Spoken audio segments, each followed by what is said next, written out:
Hello, రైతు సోదరులకు నమస్కారము. నాది తులసాపురము, కర్నూలు మండలం, కర్నూలు జిల్లా. నా పేరు నాగరాజు. నేను సీతారా 11 ఎకరాలు పత్తి వేసిన. 11 ఎకరాల్లో 4 ఎకరాలు నేను సీతారా వేసిన.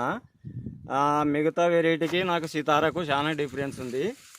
నేను ఒక చెట్టుకు వచ్చేసి 100 కాయల దాకా మినిమం నాకు 100-110 వరకు ఉన్నాయి. మిగతా దానికి దీనికి చూస్తే చాలా డిఫరెన్స్ ఉంది. నాకు ఆవరేజ్ మీద ఒక చెట్టుకు వచ్చేసి 90 నుండి మినిమం 80-90 కాయల దాకా ఉండవచ్చు. ఆల్రెడీ ఇప్పటికి ఎకరా 20 క్వింటాల దాకా రావచ్చు. నాకు ఇప్పటికైతే చాలా సంతోషంగా ఉంది. ఒక కాయకు వచ్చేసి 5 పచ్చలు ఉండడము, ఒక దానికి వచ్చేసి 8 విత్తనాలు 9 విత్తనాలు ఉన్నాయి. ఒకదానికి 5 పచ్చాలు ఉన్నాయి. ఆ విధంగా నాకు చాలా సంతోషంగా ఉంది. ఇప్పుడు దాని వెరైటీ దీనికి నాకు మినిమం అయితే 4 రౌండ్లు నేను మోనో స్టాప్ మాత్రమే కొట్టినాను. నేను వేరే ఏది వాడలేదు. ఇప్పుడు వరకు అయితే నాకు అన్నీ సంతోషంగానే ఉంది.